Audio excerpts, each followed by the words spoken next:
Hey, so in this video, I'm going to replace my maintenance box on my Epson Eco Tank 16600. Let me show you guys. I had just added more ink. This is like my second or third time I had to get new sublimation ink, so I got it from Blanks Galore. This is the only one I used so far. I love it, so I don't want to have to replace it now.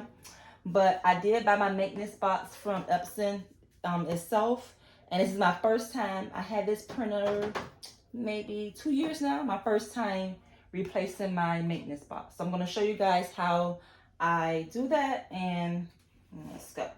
So you lift it up on both sides.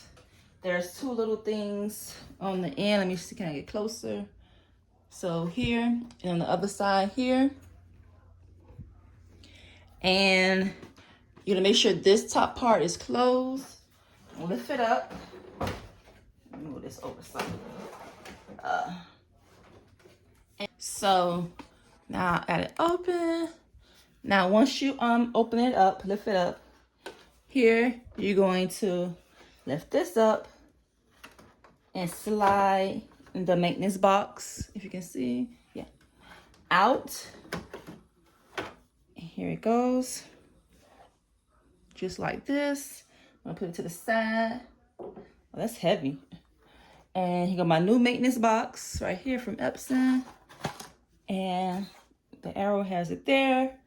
And you just slide, make sure this part is facing you also the same way. Took the old one out. And let me see.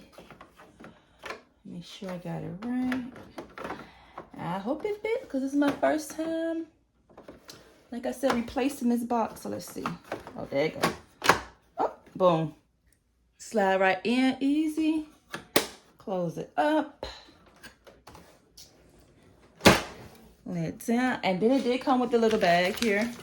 So I'm going to put the old one in here. Let me show you guys. Put the old one in here. I don't want that ink to get everywhere. And throw it in the trash.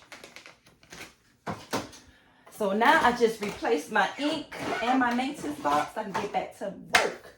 So yeah, remove and install maintenance box, good, okay. And I'm just gonna run that over, and that is it. That is how you replace your maintenance box in your Epson 1660. So it's time for me to get to work, baby.